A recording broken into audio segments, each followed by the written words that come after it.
again. Yeah, the South's gonna rattle again. Y'all is wrapped up in a movie scene, and he's selling books in the stores. Willie's gonna take us to the White House, and Willie's gonna open up the door. 3 minutes until showtime. There you go. They're made out of wood and tin. The ground's gonna shake like a big rattlesnake, and the South's gonna rattle again. Yeah, the South's gonna rattle again. Yeah, the South's gonna rattle again. Yeah, the South's gonna rattle again. We got the big old silver eagle, and we're flying all over this land. And you can bet I'll brag on that rebel flag, and you can damn well count me in.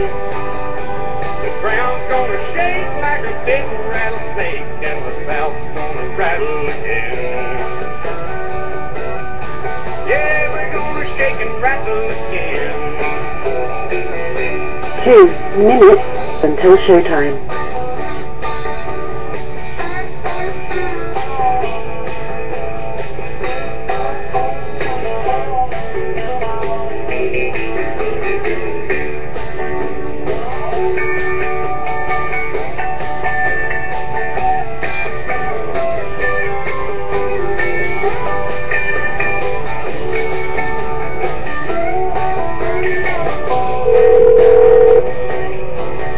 Hello? Hello, Joe. Hang on.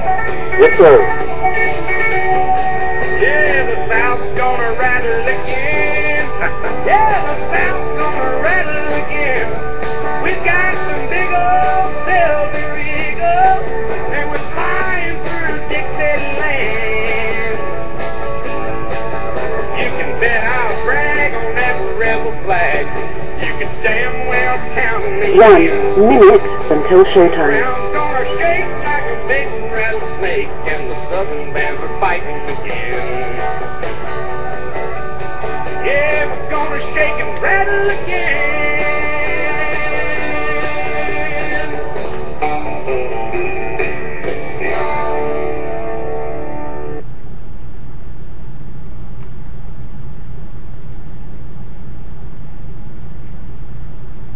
Just a couple more seconds here.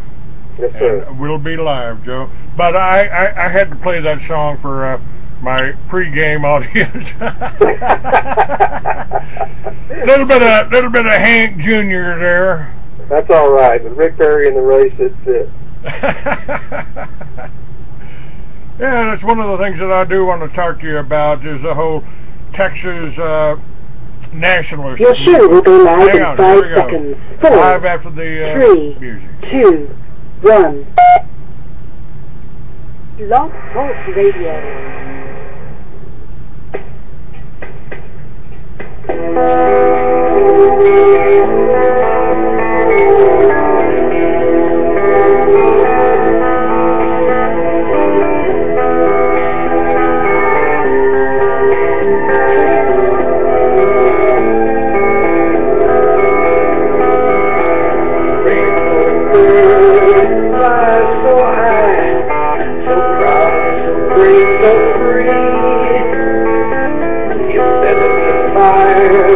Like the sky, your spirit is one with me.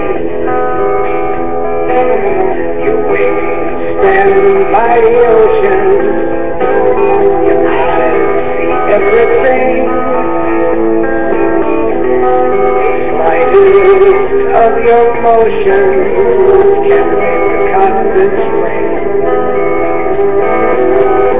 Yet in all your might and glory, vanished from the skies,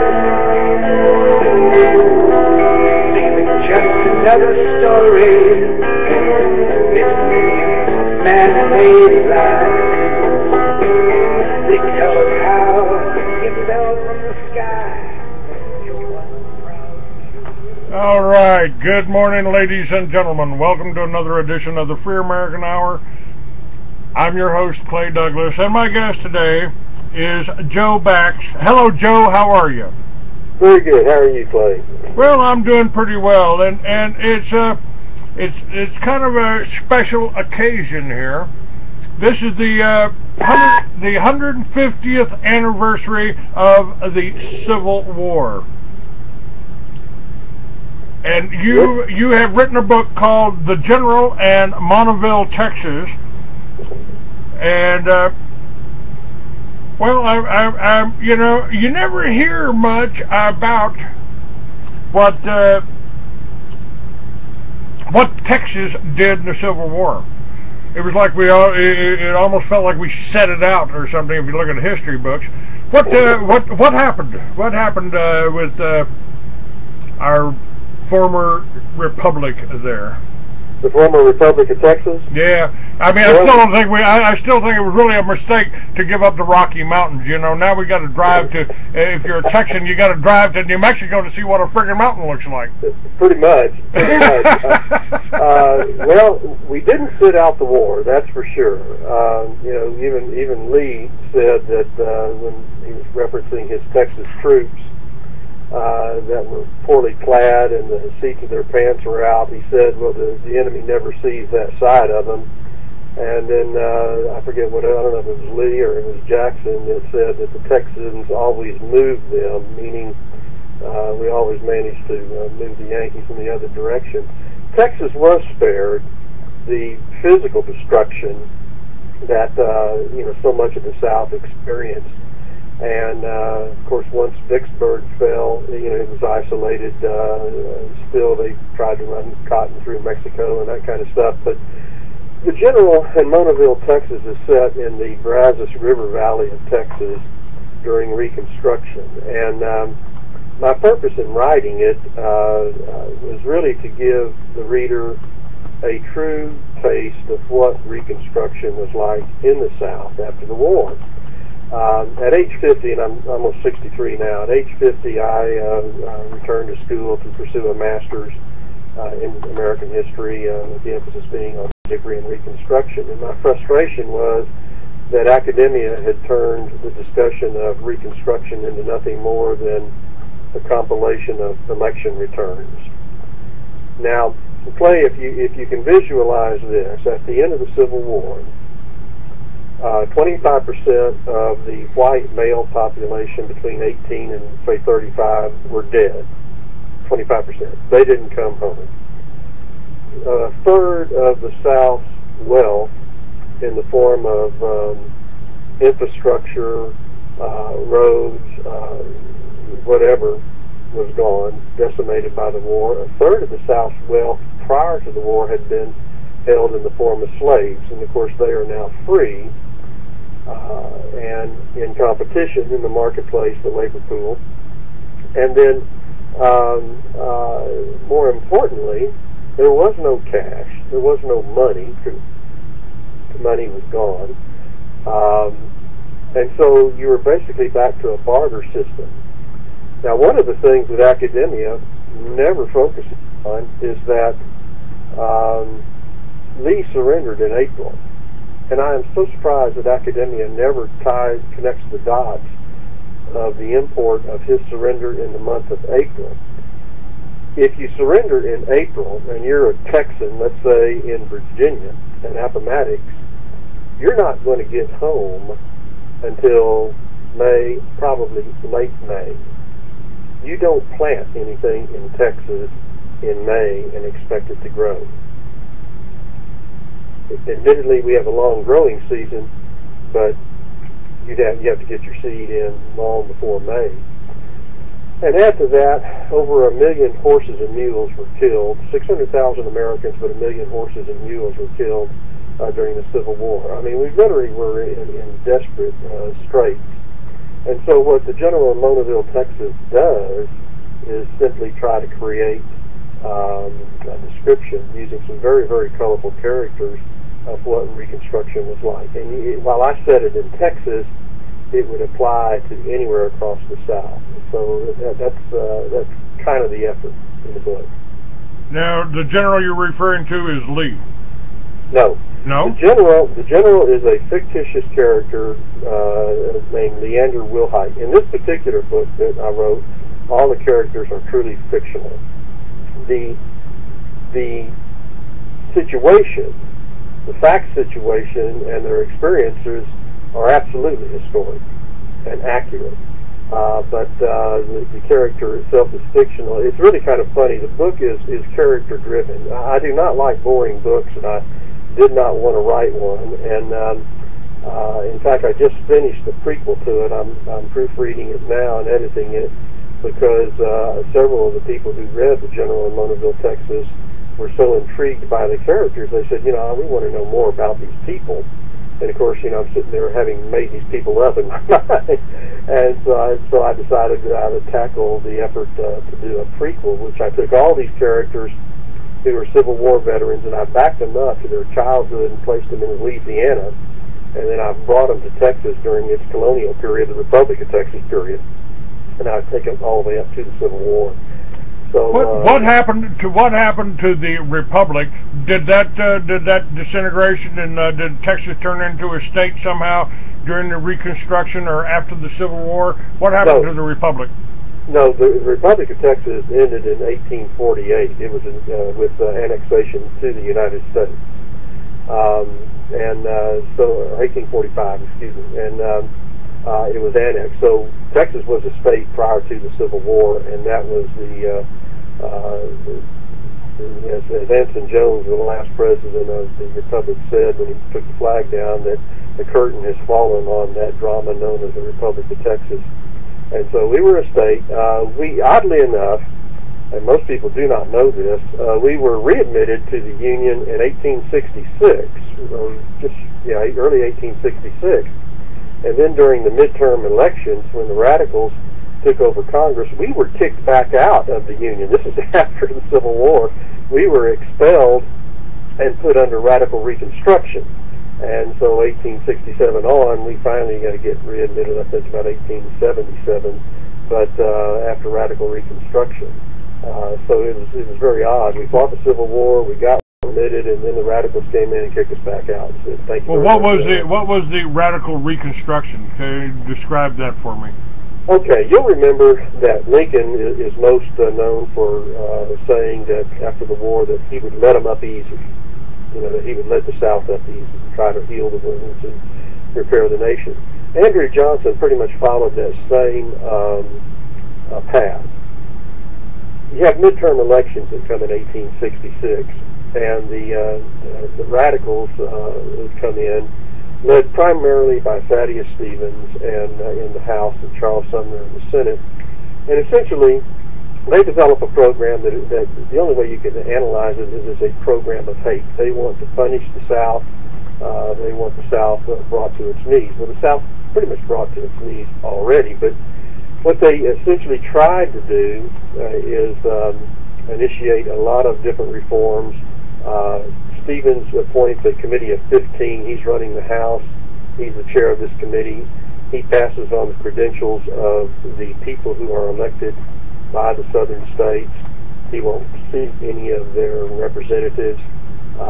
He tries to initiate land reform. That's a Harvard term. I didn't know what land reform was when this Harvard professor was talking, and then I looked it up. But land reform, what he wanted to do was take all the acreage owned by Southerners in excess of 200 acres and put it in a pool, confiscate it, and divide it amongst the freed people and Northern Civil War veterans for free. Well, it never passed. It had all kinds of constitutional issues. And so essentially it was a program based upon hatred for and punishment. And as you well know and can appreciate, even to this day, when Congress starts adopting programs based upon hate, they usually aren't very effective. Reconstruction was not effective. It did not reconstruct the South. It did not reconstruct the relationships between the freed people and the white people. It essentially accomplished very, very, very little. Except to reward the purveyors of war, the banks who financed both sides. Well, yes, yeah, and of course it created an atmosphere for opportunists, and that's hardly a surprise to anybody. I mean, after any period of disruption, you know, opportunists are going to come in and seize certain areas of influence, and then that occurred. But ironically, if I could describe Reconstruction in one short sentence, Reconstruction was a race for the bottom rung of the ladder. Prior to the Civil War, there was no question that in the South, the slaves were stood on the bottom rung of the ladder. After the Civil War, essentially the South only had two things. They had labor and they had land. They had no money, they had no capital. And so you get this system of sharecropping. And sharecropping, although a lot of people will look down upon it, it actually made great sense. If you, for example, had a horse or a mule and a plow, and you came to a landowner who had some land, the split would probably be 50-50 because you had some tools, and you know, the landowner may fund give you the cotton, and you plowed and did it, and then split the harvest. If you had nothing, if you had no tools at all, the split would probably be 1/3, 2/3. But at any rate, it was a mechanism for people to survive. The problem was, and I go into this in some detail with the different folks in the South, in the General in Monaville, Texas, it was very possible at that moment for, say, a slave who had a horse to be given a better split than a white man who had no horse or mule. And so I've always felt, and I feel to this day, even having now gotten my master's in slavery and Reconstruction, that the race problems of today have little to do with slavery. I mean, on the surface you hear a lot of spin about that, but I think the race problems of today really have their origin more in Reconstruction than they do in slavery. But, you know, it works to the advantage of certain political figures to argue the victim situation than it does to argue the grief and the struggle after the Civil War. But at any rate, Reconstruction, I think it's so understudied, and yet it is the most unique period in our country's history. It's the only time any part of our country's ever been occupied by a military force. We were under military rule. You have total and complete devastation. I was doing one interview one time, and I was asked, well, you know, didn't the North send down, you know, supplies or whatever, like a Marshall Plan, you know, after World War II? And I said, no, there's no Marshall Plan at all to the South. The South literally struggles. And then I was asked the question, well, when did the South finally get on their feet? And I said, well, the answer to that is around the 1960s. That's when you start hearing the concept of, you know, the New South. That's when they finally start talking about it. Certainly wasn't through any of the early 1900s. Probably the 1960s when the South starts getting on their feet. And then I got asked the question one time, well, is it over? And I said, oh, no, it's not over. He said, why isn't it over? And I said, well, you know, during, I think it was 2006, don't hold me to that, but I think it's 2006, Congress had to decide whether to renew the provisions of the Voting Rights Act of the 1960s. And the argument, most people do not know this, but the Voting Rights Act applies only to the southern states that were in the original Confederacy. And Congress had this argument, and one of the southern congressmen said, look, if voting's so important, why don't we apply these restrictions and these provisions to all 50 states? Well, no, we can't do that. So they renewed it again in 2006 during a Republican administration, and it still only applies to the states that were in the original Confederacy. That's why every time here in Texas, when we want to reconfigure our districts, whether it's city council or school district or state house districts or whatever, we have to go to the Justice Department and get approval. What's your opinion on the Texas nationalist movement? Now, I know the Republic of Texas has been around for a while, but I haven't gotten real good reports on that. But it seems to be generating a lot of positive interest in Texas, the Texas nationalist movement. Well, now, define Texas nationalists for me. Are you talking about the argument that we should secede and become a republic again? They're very close to that, yes. Well, first of all, as a native Texan, I've got to tell you that we do think differently than the rest of the country. I was born in Texas, so I'm just a Texan in exile in Arizona right now. And Well, all the time I was in New Mexico, I lived on the Republic side of the river. So, Well, you know, a friend of mine who was born and raised in New York City and came down to Texas to win fame and fortune, right? You know, and he was so glad that he was raising his two boys in Texas because he said, you know, there is no horizon to on a kid growing up in Texas. I mean, he sees forever. There are no limits to his horizon. And he said, if my boys were growing up in New York City, you know, if your father was a butcher, you were going to be a butcher. If your father was a fireman, you were going to be a fireman. And there were so many constrictions and things of that nature.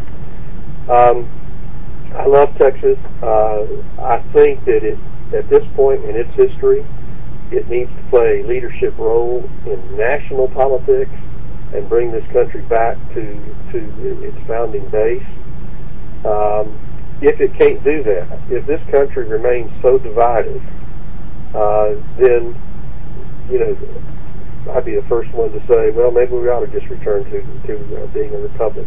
The divide and conquer is the oldest maxim in warfare, and it's what's being done to us with Republican, Democrat, you know. I mean, I was born in Texas, but I don't hate anybody from Oklahoma, unless, of course, they refer to us as Baja, Oklahoma, then we got to fight.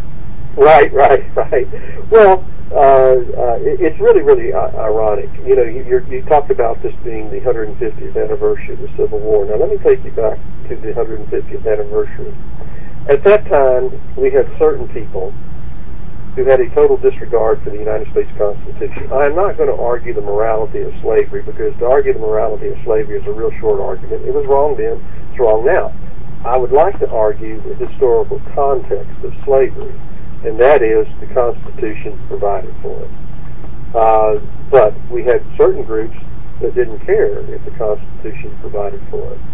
We had political parties at that time that had been captured by their most extreme wings, both parties. You had a total inability to compromise.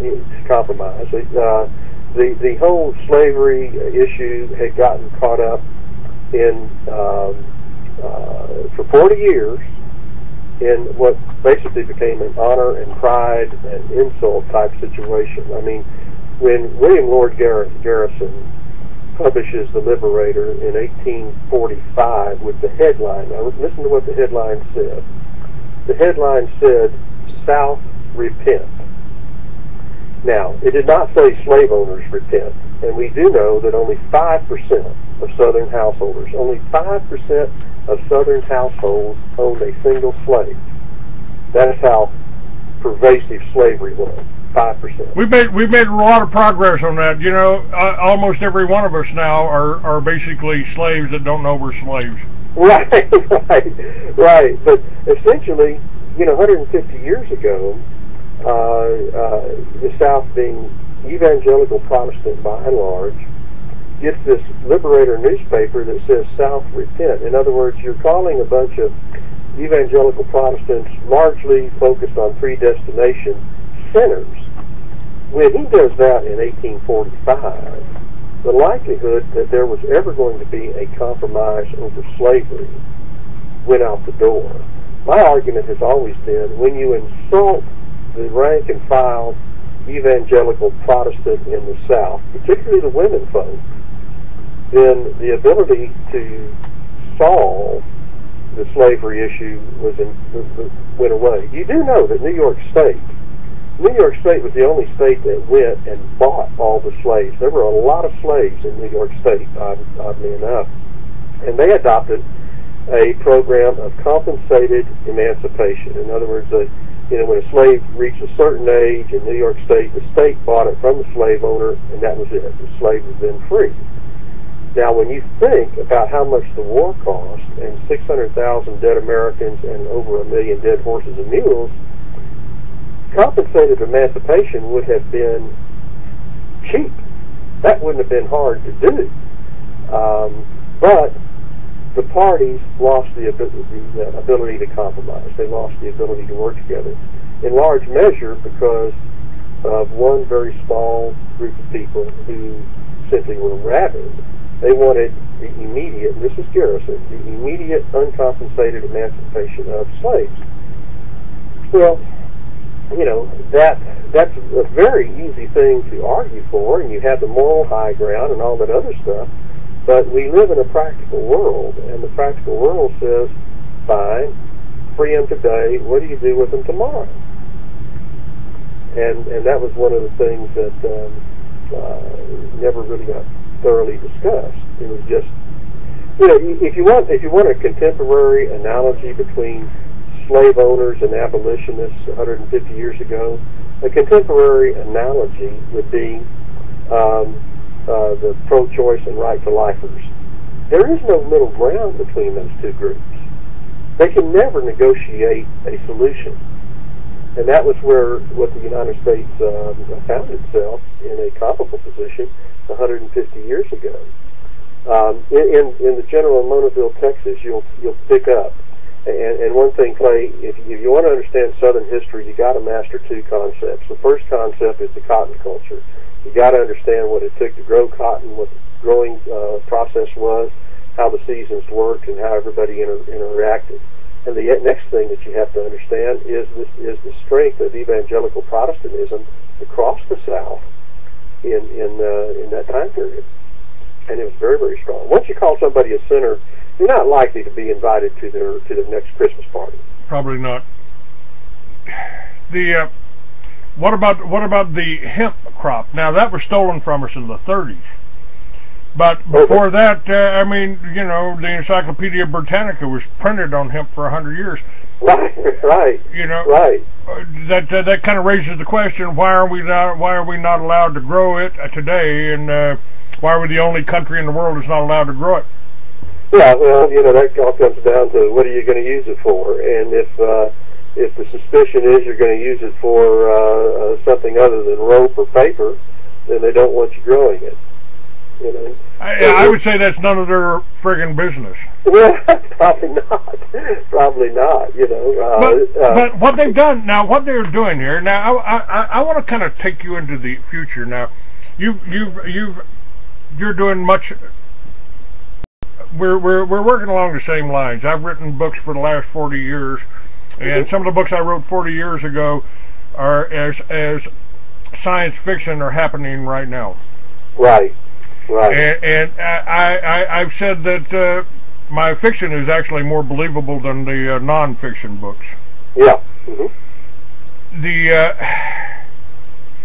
The old saying is, if we don't learn from history, we're doomed to repeat it. No question. And with what's happening now, I see the same type of repression being put against the. Well, anytime a communist regime takes over a country or a region, they go after three classes of people in order. They go after the farmers first, the intelligentsia next, and the soldiers and the veterans that are still loyal to the old regime. Right. And that's what happened in the South, but that's what's happening all over the country right now. And the war on farmers has been happening since the Civil War. Yeah, there's a great book called Breaking the Land by Pete Daniels, and it will tell you the impact of FDR's agricultural policies on tobacco, cotton, and rice. And